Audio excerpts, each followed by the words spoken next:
Assalamualaikum ya akhi ya ukhti. Waalaikumsalam warahmatullahi wabarakatuh. Misalnya saya punya keponakan.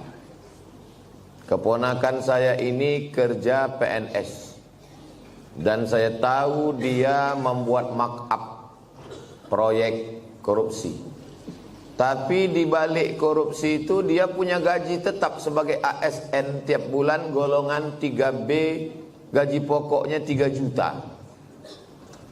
Tak mungkin menurut hitungan duit dia punya rumah besar, punya mobil. Tapi 3 juta itu tetap halal. Maka macam mana solusinya? Idza jitama'al halal wal haram faghullibal haram. Kalau bercampur antara yang halal dengan yang haram, yang menang itu yang halal apa yang haram? Yang haram yang menang. Ini ada air 1 tong. Dijilat oleh anjing. Lidah anjing itu mungkin setetes. Air nih 1 tong. Dibuang nih semua 1 tong ini. Fa'ahriku, kata Nabi, tumpahkan, dibasuh dengan 6 kali air suci biasa, tambah 1 air tanah. Jadi kalau berjumpa yang halal dengan yang haram, yang menang bukan yang halal, kecuali air yang lebih dari 2 kulah. Tapi yang menang adalah yang haram. Nah, macam mana saya mau datang ke rumah dia, mau minum teh, makan lontong sayur, ketupek gulai paku. Maka karena keponakan ini udah macam anak. Saya kasih tahu sama dia, kau jangan kau kerjakan yang haram ini, karena kau nanti masuk neraka jahanam. Hidup ini sementara, mati kau nanti tinggal rumah besar nih, tinggal semua. Tapi rupanya dia degil, dilawannya pula saya. Maka pas acara anaknya nikah diundangnya saya. Maka saya bilang, aku mau datang ke rumah kau kalau kau sediakan nasi bungkus yang kau beli dari gaji kau yang 3 juta. Kalau dari duit yang subhat yang haram itu kau sediakan, aku tak datang. Kalaupun aku datang tapi jangan kau tersinggung, aku tak makan nanti. Kata dia, datanglah Wak. Dia manggil saya Wak. Kalau Wak tak datang, bagus, tak berkurang nasi aku. Gitu deh. Menjaga diri dari makan yang haram hukumnya wajib. Atib mata'amak, jaga makananmu, takun mustajabat dakwah, doamu akan dikabulkan Allah. Kulu, makanlah min thayyibat, yang halal, yang baik. Jangan makan dari yang haram. Kalau udah tahu orang riba, rentenir, lintah darat, jangan bertamu lagi ke rumahnya. Kalau diundangnya Pak Ustaz, datang, tapi jangan makan. Mana bisa? Bisa. Saya setiap diundang di bank konvensional, berapa bank konvensional di Pekanbaru nih ngundang saya, datang saya tausiah, dikasihnya air putih, tak saya minum, dikasihnya saya kue kotak, tak saya makan, disuruhnya bawa balik, bawa ya Pak, saya bawa, pas di lampu merah saya kasih sama orang lampu merah, dikasihnya duit, saya ambil, kasih orang tuh duit saya ambil, di rumah saya buatkan 1 kotak khusus, kotak duit haram. Bertumpuk duit-duit dari orang bank konvensional. Habis itu kata Syekh Yusuf Qardawi, bunga bank dalam fatwa mu'asirah tak boleh dimakan, dibagikan untuk masalih ammah, kepentingan umum. Apalagi ini udah dekat, tak lama lagi datang duit haram, bodatangan. Duit haram ini biasanya datang 5 tahun sekali. Serangan fajar namanya. Kira-kira nanti kalau datang itu jamaah An-Najah mengambil atau tidak?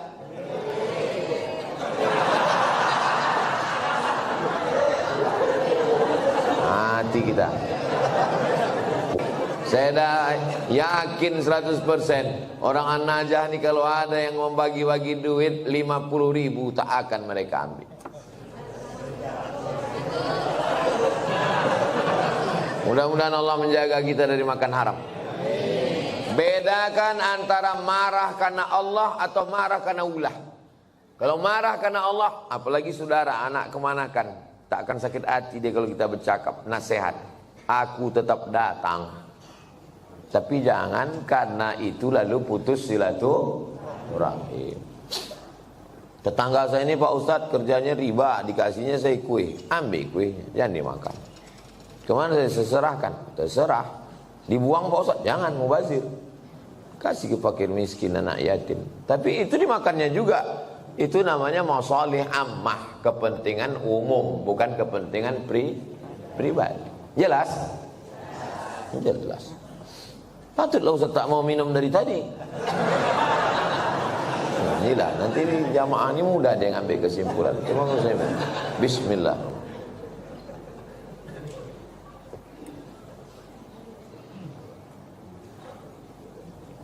Saya dikasih tahu sama jamaah, Ustaz jangan sembarangan minum, nanti Ustaz kena racun. Tapi saya yakin di Masjid An-Najah ini tak ada yang meracun saya. Orang ini baik-baik. Awas kalau mati saya pulang dari sini. Ada ibu-ibu, nenek membawa cucu ke masjid, sedangkan cucunya itu meribut. Dibiarkannya lari-lari, mengganggu konsentrasi kita sholat atau dengar ceramah. Saya balik ke Pekanbaru ini 2008. Sekarang sudah 2025. Belum pernah sekalipun marah karena anak menjerit lari-lari. Belum pernah. Sekalipun. Kenapa Ustaz tak pernah marah? Karena budak itulah nanti yang akan meramaikan masjid. Kalau kita marah ke budak-budak kecil, siapa yang akan sembahyang ke An-Najah ini nanti? Ada masjid itu kadang tak ada suara anak-anak, sepi, atuk-atuk semua. Patutlah tak ada ribut, batuk aja isinya. Cuman kadang kan tak semua emosinya bisa stabil macam Ustaz Somad. Makanya win-win solution, jalan tengah. Macam yang dibuat di Masjid Agung An-Nur. Dulu Masjid Agung namanya, sekarang berubah Masjid Raya. Yang level provinsi Masjid Raya, yang level kabupaten kota Masjid Agung. Dulu Masjid Agung An-Nur itu, saya kan rutin jadwal di situ. Waktu tarawih, pulang saya tarawih, anak-anak saya tengok dibuat satu sop khusus di belakang. Heran saya, kenapa anak-anak ini tak meribut? Rupanya ada satu petugas pakai baju hijau, membawa rotan sebesar ini. Dia tak sholat, dia khusus mengawas. Pas saya jumpa, pas saya tengok gini, senyum dia. Ustaz, saya bilang, mau kau bantai anak-anak? Enggak Pak Ustaz, kalau saya pukul marahlah ayahnya. Jadi untuk nakut-nakuti aja, bagus. Jadi nanti diangkat ada satu security khusus untuk anak-anak. Jangan anak diletakkan di celah. Letakkan celah. Pertama, anak ini memutus sop, kecuali anak saya. Anak saya tak memutus sop. Kenapa? Karena ujung senapan angin sudah dipotong. Karena di dalam itu ada najis. Yang kedua, kenapa anak ini diletak di samping? Anak ini belum mumayyiz. Macam mana cara membedakan udah mumayyiz sama belum? Kalau dia meribut, kita gini kan, itu udah mumayyiz. Tapi kalau dia meribut, kita gini kan, dibalasnya balik ke awak. Itu jangan dibawa. 4 tahun ke bawah tak bisa.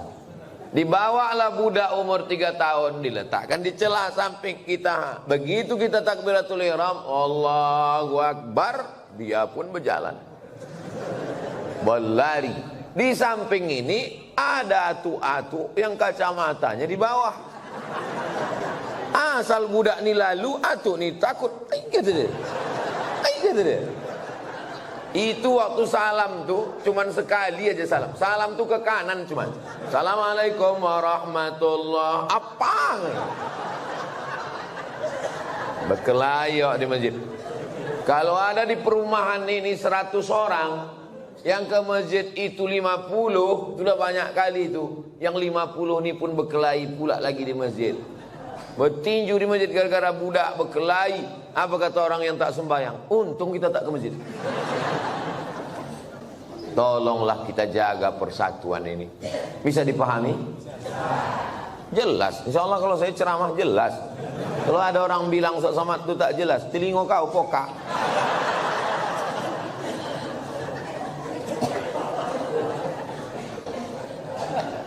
Bolehkah membaca Yasin di pemakaman Pak Ustaz?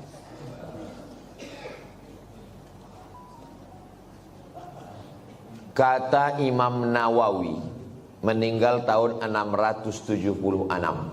Nama kitabnya Riyadhus Shalihin min kalami Sayyidil Mursalin. Dia mengutip pendapat Imam Syafi'i. Wa qala Syafi'i, Imam Syafi'i berkata, wa in khatimul Qur'ana kullahu kana hasanan. Seelok-eloknya, sarancak-rancaknya dikhatamkan sakhatam Quran. Bukan surat ya, sakhatam Quran. Saya tak bisa membacakan sakhatam Quran di makam emak saya, karena makamnya di Sumatera Utara. Saya mau pergi, saya membaca di rumah. Di makam saya minta ada orang membacakan sekhatam di makam almarhumah emak saya, mengamalkan fatwa Imam Syafi'i yang seelok-eloknya dikhatamkan di kubur itu sekhatam. Kalau tak sanggup sekhatam, maka bacalah hatinya Al-Quran. 30 juz 114 surat itu, mana hatinya? Wa qalbul Quran ya. Itulah mengapa kalau kita ziarah kubur membaca surat ya. Ada 3 hati. Yang pertama qalbul Quran, yang kedua qalbul lail, yang ketiga qalbud da'i. Qalbul Quran, hatinya Quran, Yasin. Qalbul lail, hatinya malam, sepertiga malam, jam 2. Qalbud da'i, hati orang yang berdoa ketika tahajud. Berjumpa 3 hati. Hati Quran, hati malam, hati manusia. Maka kata Imam Az-Zabidi dalam kitab Syarah Ihya Ulumuddin, mungkin terkabul doa kalau ketemu 3 hati. Maka bacalah surat Yasin pada saat tahajud malam. Habis itu berdoa kepada Allah. Apa kata Imam Ibnu Katsir tentang surat Yasin? Ma quri'a fi amrin asirin illa yassarahullah. Kalau dibacakan kepada perkara yang sulit, yang susah, dimudahkan Allah. Maka kalau saya ziarah kubur, saya baca Yasin, Al-Fatihah, Qul huwallah 3 kali, Al-Falaq sekali, An-Nas sekali, pangkal Al-Baqarah sampai wa ulaika humul muflihun, ayat kursi, ujung Al-Baqarah lillahi mafis 3 ayat. Habis itu tahlil afdalul dzikri fa'lam annahu la ilaha illallah. Habis itu hadiahkan pahalanya. Ya Allah, sampaikanlah pahala bacaan nang ku baca iko kepada almarhumah amak, almarhum ayah, atuk nenek, muslimin muslimat yang ada di makam ini. Allah maghfir lahum warhamhum sampai habis. Itulah yang saya ajarkan ke anak saya, ke keponakan saya. Saya kalau balik ke kampung ziarah, saya bawa anak keponakan, saya baca, saya kasih tahu. Aku membawa kau ke omak ayahku. Nanti kalau aku mati, buat pula macam yang ku buat ini. Bawa anak bini kau ke kubur aku. Paham? Yo, kata dia. Begitulah yang kita baca dalam ulama-ulama Imam Nawawi. Kalau ada orang di Pekanbaru ini yang tak percaya bahwa bacaan itu sampai pada orang mati, saya tak bisa membuktikan. Karena ini perkara ghaibiyat. Saya hanya bisa menyampaikan dalil-dalilnya. Saya tak percaya, kata dia. Ya macam mana membuktikannya? Maka kalau ada orang yang menantang saya, belum ada lagi. Saya tak percaya. Tolong nama kau lengkap sama nama ayah kau. Nanti kalau kau mati, ku kirim. Kalau tak sampai, cepat kasih kabar. Ini kan masalah gaib. Kalau masalah gaib ini yang ditengok adalah dalil. Ana Rizki, khirijin min Ma'had Nuril Hidayah Bengkalis. Sa'usallimukum ya Ustaz. Kaifa ra'yukum law nastamir ad-dirasah al-aliyah lakim lan najid ridha min walidina. Nama saya Rizki. Khirijin jamak, mufrad khirijun. Saya alumni dari Ma'had Nuril Hidayah Bengkalis. Sa'as'alukum, saya mau bertanya ke Ustaz. Kaifa ra'yukum law nastamir dirasa? Nuwasil ad-dirasa. Laisa nastamir, nuwasil ad-dirasa. Bagaimana pendapat Ustaz kalau kita mau melanjutkan ke perguruan tinggi tapi orang tua tak setuju? Mau melanjutkan perguruan tinggi fil kharijid daulah, mau keluar negeri, tapi mak dia tak setuju. Saya ini adik-beradik 2. Saya anak pertama, adik saya berdua cuman. Laki-laki dua-duanya. Tak banyak anak emak saya. Jadi waktu saya lulus mau ke Mesir, berat dia mau lepas saya. Aku anakku dua, tak ada anak betino. Semana nanti aku dah tua. Datang uak saya, abang mak saya, menasehati dia. Harimau mati meninggalkan belang, gajah mati meninggalkan gading, manusia mati meninggalkan hutang. Harimau mati meninggalkan belang, gajah mati meninggalkan gading, manusia mati meninggalkan nama. Kalau kau tahan somat ini di celah ketiak, beginilah cuman dia. Tapi kalau kau lepaskan diri belajar, jadi orang dia, mengajar dia, mengalir pahalanya sampai hari kiamat. Betul cakap uak saya itu. Sampai hari ini di mana aja saya tausiah, pahalanya mengalir ke makam almarhumah mak saya. Maka ibu-ibu yang sayang ke anak, bukan kalian siapkan anak dalam kelambu, bukan kalian suapi, lepaskan dia sejauh mata memandang. 4 tahun aku tak balik. Kenapa tak balik? Ongkos mahal. Sampai terpikir juga di kepala, jangan-jangan aku anak angkat, anak adopsi, balik. Sampai akhirnya 2017 saya daftar S3 ke Sudan. Waktu itu umur mak saya sudah 70 tahun. Saya suruh Muhammadiyah. Saya bilang, mak, saya mau mencoba dia, kuat tak dia? Mak sekarang udah 70, di rumah ini sendiri. Aku mau S3 ke Sudan. Nanti kalau S3 ini 2 tahun aku di Sudan tak balik-balik. Apa kata dia? Pergi kau ke Sudan sampai doktor baru kau balik. Kalau aku mati, matilah. Yang penting mengalir pahalanya. 70 tahun umur mak saya. Sampaikan video ini ke mak kau. Kalau tak mau juga dia nerima, tahu mak apa lah itu. Ibu kalau sayang sama anak, lepaskan dia sejauh mata mandang. Nanti dia akan balik pulang. Setelah saya punya anak, baru saya tanya, mak, berat rupanya berpisah sama anak. Oh iya. Macam mana mak dulu bisa berpisah sama aku 4 tahun? Asal udah dekat bulan puasa, air raya, ku carilah budak-budak yang hitam macam kau. Ku bolikan baju, ku undang ke rumah, ku kasih makan. Hilang rinduku ke kau. Begitu rupanya cara dia. Kadang-kadang sedang mencuci di dapur, ku dengar suara kau main bau. Oh mak, bukan tanggung melepaskan anak itu. Sedang mencuci, didengarnya suara saya itu memanggil. Jadi ibu, lepaskanlah anak sejauh mata pandang. Biarkan dia belajar jauh. Nanti dia akan balik berbakti kepada ibu, insyaAllah. Disenangkannya hati ibu. Dan kalian yang kuliah juga cita-cita tak usah banyak-banyak. Cita-cita satu aja, untuk menyenangkan orang tua. Saya dulu tak tahu mau jadi apa. Tak terpikir saya akan tabligh akbar, tak ada. Yang saya fokus adalah aku mesti kuliah S1, S2, S3. Nanti kalau sudah dapat ku ijazah 3, ku bawa ijazah ni ke Malaysia. Aku mau jadi dosen. Sesudah aku dapat duit, akan ku senangkan oma ayahku. Itu cuma, tak banyak, tak lain. Maka tak pernah saya berdoa lebih. Karena semua yang dikasih Allah lebih dari yang saya minta. Saya minta cuma S1, S2, S3. Dikasihnya saya profesor. Saya cuma mau minta jadi dosen di Malaysia. Sekarang di mana aja saya bisa mengajar. Diminta di Universitas Sabah, diminta di Universitas Malaysia. Saya bilang, rektor, saya tak sanggup untuk mengajar per semester, saya mesti keliling. Saya datang 6 bulan sekali ya. 6 bulan sekali pun jadilah Pak Ustaz. Jadi setiap 6 bulan sekali saya datang kuliah. Bahagiakan orang tuamu. Lepaskan anakmu, wahai bapak ibu. Sejauh mata memandang, di hari petang dia akan pulang. Dia tahu di mana letak sarangnya. Mati kalian, mengalir amal jariahnya insyaAllah.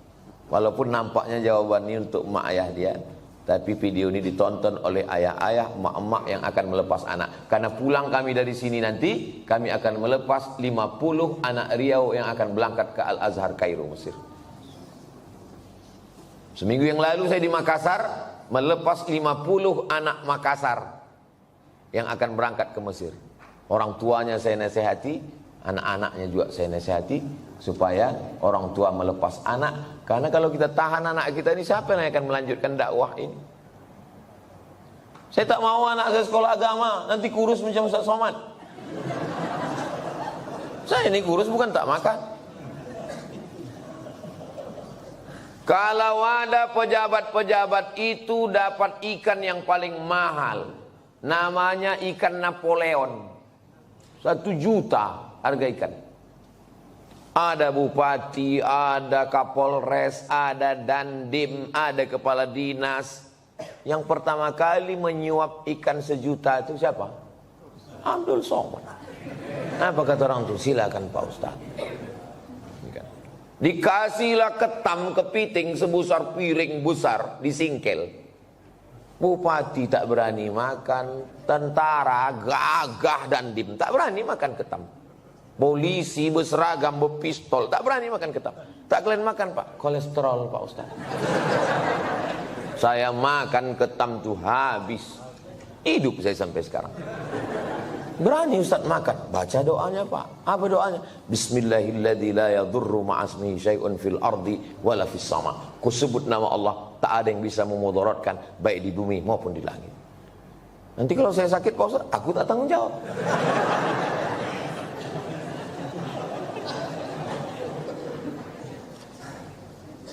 Definisi mengganggu tetangga itu bagaimana Pak Ustadz? Apalagi kita di komplek perumahan.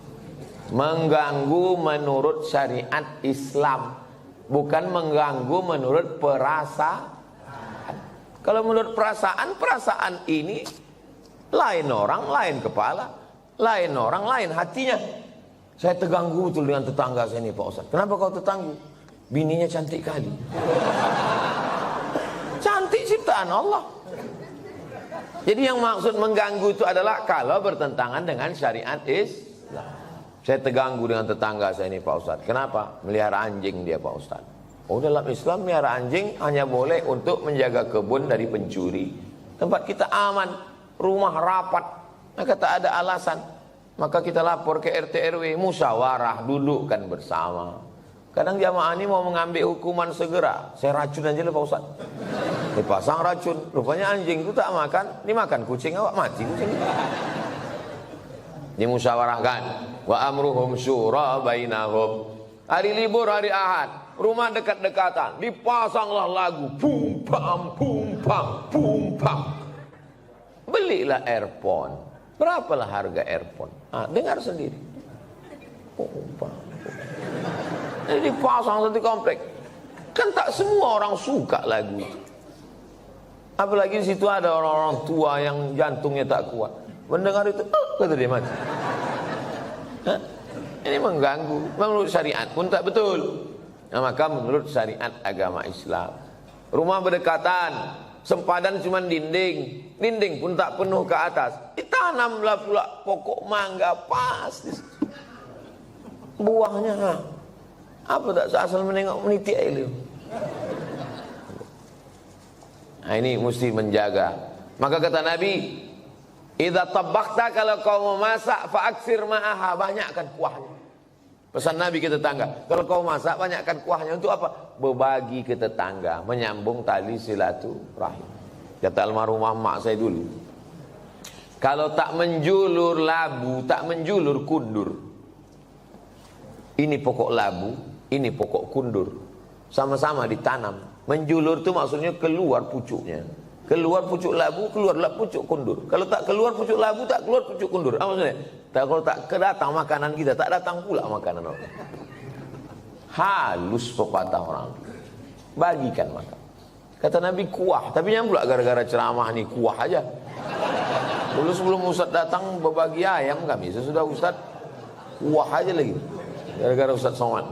Nah, tahadu tahabu, saling berbagi hadiahlah kamu, maka kamu akan berkasih sayang. Malam Jumat jumpa wirid Yasin. Dulu begitu orang jumpa. Sekarang udah tak ada lagi jumpa. Jumpa pun di acara pesta nikah walimah udah tak bisa bertanya lagi. Dulu kau tanya, siapa menantu kau ni?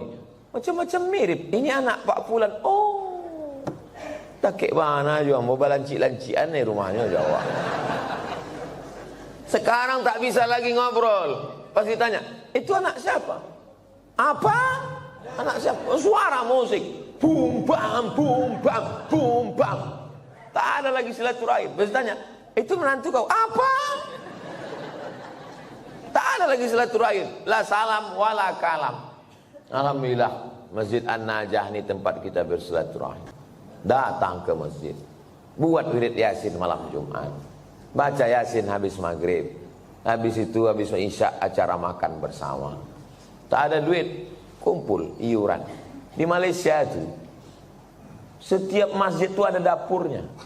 Saya perhatikan tuh, setiap masjid ada dapurnya, ada dandang besar dan bisa masak. Tidak usah masak yang repot-repot, masak nasi minyak, nasi mandi. Karena ayam nyembuk satu situ kumpul makan bersama. Di Malaysia itu ceramahnya tak terlalu banyak. Ceramah sedikit aja, makan yang lama. Tempat kita ceramahnya panjang. Habis selesai keluar lami kecil-kecil. Di tempat lain. Kalau di An-Najah ini tak tahu kita. Kita tengoklah. Saya menikah dengan seorang duda. Sudah 10 tahun pernikahan ini saya belum punya anak. Saya mempunyai anak sambung. Anak sambung. Saya menyayangi dan mencintai seperti anak kandung saya. Anak sambung saya selalu meminta doa dan ridho dari saya. Apakah doa saya akan diijabah? Karena saya bukan ibu kandungnya. Dan jika saya meninggal nanti, saya tak ditakdirkan untuk punya anak. Apakah doa anak sambung saya nanti sampai ke saya, Pak Ustaz? Yang pertama, ibu sama anak kandung tuh sama anak sambung nih sampai mati tak bisa menikah. Karena menjadi mahram mu'abbad namanya. Mahram mu'abbad menjadi mahram kekal selama-lamanya. Karena sudah menjadi menikah sama ayahnya. Itu yang pertama. Yang kedua, wudu tak batal dalam mazhab Syafi'i.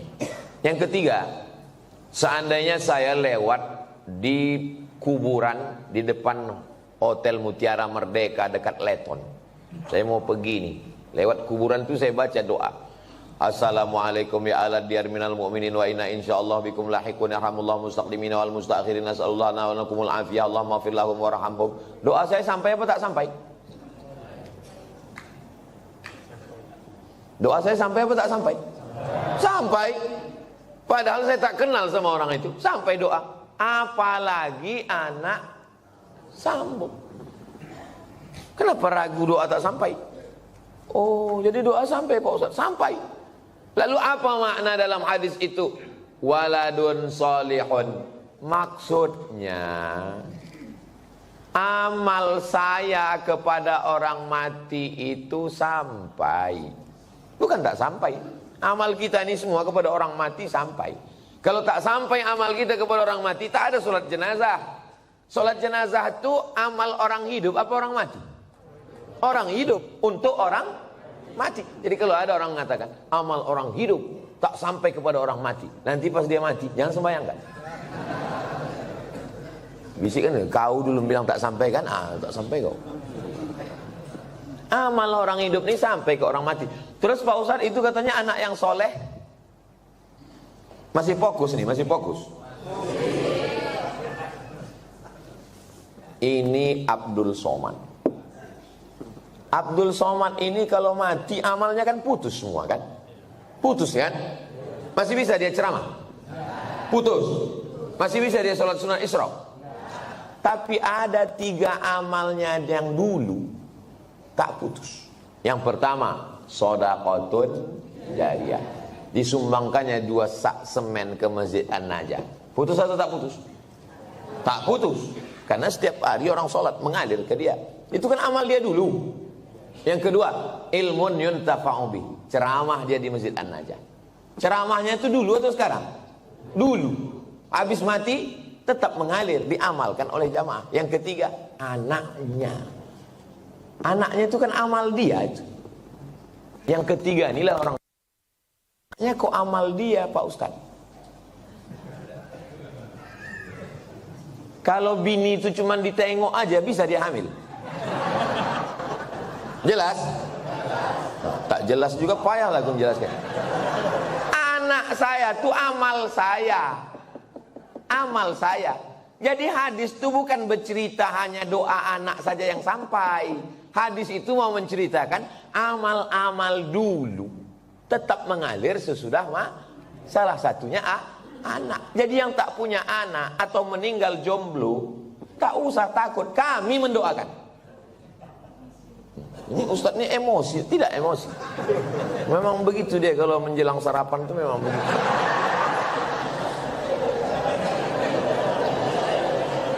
Seumur-umur saya membaca pertanyaan, inilah tulisan yang paling cantik. Cantik kan? Cantik kan? Bisa pula rapi menulis. Saya bolak-baliklah menulis rapi, tak bisa-bisa. Memang irilah saya menengok tulisan. Mudah-mudahan anak saya bisa cantik tulisannya begini. Assalamualaikum, berapa kalilah dia mencobanya ini. Assalamualaikum warahmatullahi wabarakatuh. Waalaikumsalam. Alhamdulillah wa syukurillah. Alhamdulillah wa syukru lillah. Saya kurang. Alhamdulillah wa syukru lillah. Alhamdulillah wa syukru lillah. Jadi jangan syukurilah. Bukan syukurilah. Syukurilah itu bahasa Indonesia. Syukurilah ya. Kalau bahasa Arabnya alhamdulillah wa syukru lillah. Semoga Ustadz Somad dalam keadaan sehat dan selalu dalam lindungan Allah. Amin. Sekarang tak boleh lagi doa menyebut amin. Dilarang oleh Bawaslu. Karena udah musim-musim kampanye. Saya ini menyampaikan menuju pemilu damai. Ini penting bagi Bapak Babinsa dan Babin Kamtipmas untuk menjaga ketertiban. Jadi nanti jangan heran kalau udah 100 hari menjelang pemilu, ghairil maghdubi alaihim waladdallin. Tak boleh, itu keberpihakan. Sunyi nanti masjid, diam.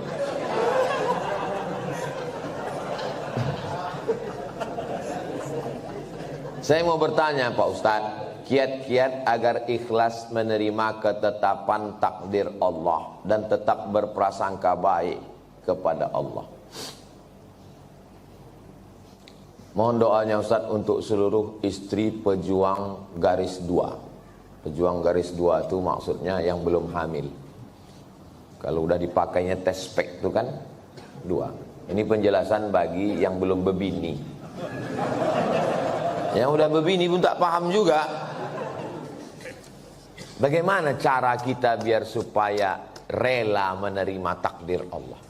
Saya kalau datang bertamu ke rumah jamaah, Assalamualaikum Pak. Waalaikumsalam. Ustadz Somad, tolong doakan mak saya Pak Ustadz. Maknya di mana Pak? Maknya di dapur. Duduklah mak itu di kursi. Berapa umur mak? 80. Belum bisa saya menerima. Karena mak saya meninggal umur 70. Dalam hati saya tetap, kok hidup mak dia, kok mati mak aku. Kok tak sempat makku ku bawa jalan-jalan ke Brunei, ke Malaysia. Kok tak sempat ku senangkan dia. Tak bisa hati saya menerima. Macam mana saya mau menceramahi jamaah, marilah kita sabar menerima takdir Allah. Saya aja tak sabar. Tapi cara Allah menghibur saya. Habis saya tausiah, datang ibu-ibu. Ustadz, tolong doakan keponakan saya. Keponakan ibu ini kenapa? Ayahnya meninggal, emaknya meninggal, dia hidup sebatang kara. Anak SD kelas 2. Oh, aku sempat aku serumah 11 tahun sama emakku. Dari 2008 ke 2019. Ini budak nih kelas 2 SD sebatang kara. Ternyata yang membuat kita bisa sabar itu adalah ketika membandingkan dengan orang lain. Begitu cara Allah mengajar saya. Ayat tak mempan, hadis tak mempan. Kenapa tak? Saya yang berceramah, saya yang nyuruh orang sabar. Tak bisa saya terima. Tapi begitu dijumpakan Allah, oh rupanya. Maka diantaranya yang membuat kita kuat ini adalah dengan memperbanyak bercerita dengan orang. Kita ini kalau banyak bercerita ngobrol dengan orang, itu menyadari betapa besarnya nikmat Allah kepada kita. Aku pula bisa begini-begini, kawan ini tak sempat berbakti, jumpa pun tak sempat. Yang kedua, bagaimana caranya? Caranya adalah menguatkan dalam hati bahwa Innallaha katabal maqadir, Allah sudah menuliskan takdir 50 alfasana, 50.000 tahun qabla an yakhluqas samawati wal ard. Sebelum Allah menciptakan langit dan bumi, Allah sudah menuliskan takdirku 50.000 tahun sebelum Allah menciptakan langit dan sengaja dihunjamkan terus ke kepala. Abdul Somad, Allah sudah menuliskan 50.000 tahun sebelum menciptakan langit dan bumi bahwa kau sama emak kau itu cuma sampai 2019. Lebih dari itu bukan kuasa kau. Asal terlintas itu terus. Otak itu dihunjamkan dengan hadis itu. Yang ketiga, membuat sesuatu yang terus mengalir. Sedekah untuk santri, untuk Palestina. Asal teringat, baca Al-Fatihah.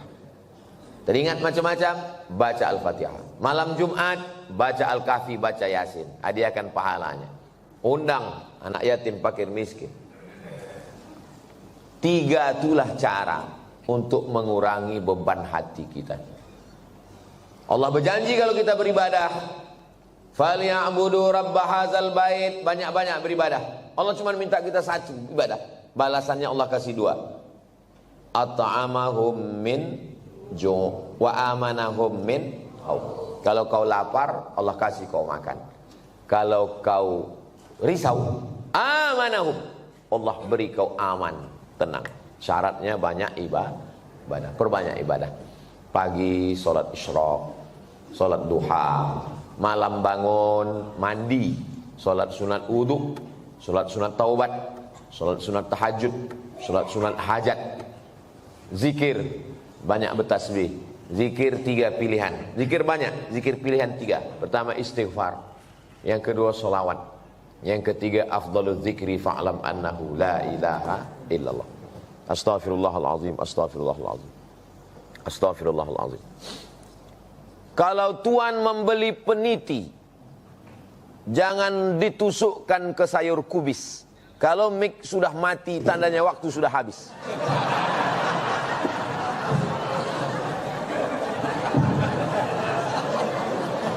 Kalau tuan membeli peniti, jangan dicucukkan ke sayur kubis. Kalau mik sudah mati-mati, tanda waktu sudah habis. Di akhir majelis mari kita sama berdoa kepada Allah supaya Allah menjadikan hati kita ini ridha menerima takdir Allah Subhanahu wa taala. Tapi usaha tak pernah berhenti. Yang belum berjodoh terus berusaha, mudah-mudahan dapat jodohnya. Yang belum garis 2 terus berusaha, makan toge, makan kacang-kacang, makan sayur, berdoa. Nabi Ibrahim alaihissalam baru lahir anak Ismail umur 86 tahun. 86 tahun baru dapat anak Ismail. Istrinya yang diponis mandul namanya Sarah, rupanya mengandung setelah Ismail umur 13 tahun. Waktu itu umur Nabi Ibrahim 99 tahun. Akhirnya punya anak. Waktu anak itu lahir, tersenyum Nabi Ibrahim. Karena udah diponis orang, istrinya mandul takkan punya anak. Senyum dia. Senyum itu bahasa Yahudinya Yitzhak, bahasa Arabnya Yithak. Maka dikasihnya nama anak itu Ishak. Ishak itu artinya tersenyum bahagia. Saking kan lucunya cara Allah ingin menguji seorang hamba. Tak ada yang sulit. Innama amruhu iza arada syai'an ayaqula lahu kun. Tak ada yang sulit bagi Allah. Allah cuma ingin menengok air matamu tumpah di tengah malam. Allah cuma ingin melihat sujudmu lebih lama. Dalam perjalanan hidup saya, dipukul ombak, diempas gelombang, baru saya paham. Rupanya kalau hidup ini tenang-tenang saja, tidak akan melahirkan nakhoda yang ulung. Kalau tidak tajam ombaknya, sujud kita sebentar. Tapi kalau pukulan itu kuat, lama sujud kita dan terasa nikmat. Karena tak ada lagi kawan yang bisa diajak berbisik. Akhirnya kita berbisik ke tanah. Malaikat-malaikat di langit memintakan doa itu dikabulkan Allah Subhanahu wa ta'ala. Mudah-mudahan kita termasuk orang yang diberikan Allah kekuatan istiqomah iman dan Islam. Al-Hazihin niyah al-Fatihah. A'udzubillahi minasyaitonirrajim. Bismillahirrahmanirrahim. Alhamdulillahirabbil alamin arrahmanir rahim maliki yaumiddin. Iyyaka na'budu wa iyyaka nasta'in ihdinas siratal mustaqim. Shiratal ladzina an'amta 'alaihim ghairil maghdubi 'alaihim waladdallin. Amin. Rabbana fir lana dzunubana, ampunkan dosa kami ya Allah. Wali abaina, ayah kami, wali ummahatina, mak kami, wali azwajina, pasangan hidup kami, wali dzurriyyatina, anak cucu keturunan kami, wali man hadarana, semua yang hadir di majlis ini, wali man syarakana, jamaah kami yang mengikuti dari jauh, hatinya tetap terpaut dengan ilmu yang kami sampaikan. Wali man ahsana ilaina, orang-orang yang sudah berbuat baik pada kami belum sempat kami membalasnya. Wali jami'il muslimina wal muslimat wal mu'minina wal mu'minat al ahya'i minhum wal amwat bi rahmatika ya arhamar rahimin. Allahumma ansur ikhwanana al mujahidina fi Palestin. Tolong saudara kami yang sedang teraniaya di Palestina ya Allah. Wa dammir a'da'aka a'da'ad-din, hancurkan Israel, musuh kami, musuh engkau, musuh semua orang-orang beriman ya Allah. Allahumma ja'al hadzal balada baladan amina, jadikan bumi Lancang Kuning negeri yang aman dan damai. Baldatun thayyibatun wa rabbun ghafur. Allahumma dafa'anna al-ghala' wal waba' wal fahsya' wal riba wal zina wal munkar. Selamatkan kami, keluarga kami, masyarakat kami dari riba, dari zina, dari narkoba, dari LGBT, dari perbuatan keji dan munkar. Allahumma khtim lana bi husnil khatimah wa la takhtim alaina bi su'il khatimah. Rabbana hab lana minas shalihin, jadikan anak kami anak-anak yang soleh dan solehah. Rabbana hab lana min azwajina wa dzurriyyatina qurrata a'yun waj'alna lil muttaqina imama. Allahumma la tadharhum fardan wa anta khairul warithin. Janganlah engkau biarkan mereka hidup sendirian, berikanlah mereka pasangan dan keturunan yang baik-baik ya Allah. Wafiqna lima tuhibbuhu wa tarda, tanamkan taufikmu dalam hati kami supaya kami beramal dengan amal yang kau ridhai ya Allah. Allahumma jma'na ma'al habibil mustafa, sebagaimana engkau satukan kami di Masjid An-Najah subuh ini, satukan pula kami nanti di surga Jannatul Firdaus bersama Nabi Muhammad sallallahu alaihi wasallam. Rabbana atina fid dunya hasanah wa fil akhirati hasanah wa qina adzabannar. Sallallahu ala sayyidina Muhammad wa ala alihi wa sahbihi wasallam. Walhamdulillahi rabbil alamin. Taqabbalallahu minkum minna wa minkum taqabbal ya karim. Terima kasih, mohon maaf. Wassalamualaikum warahmatullahi wabarakatuh.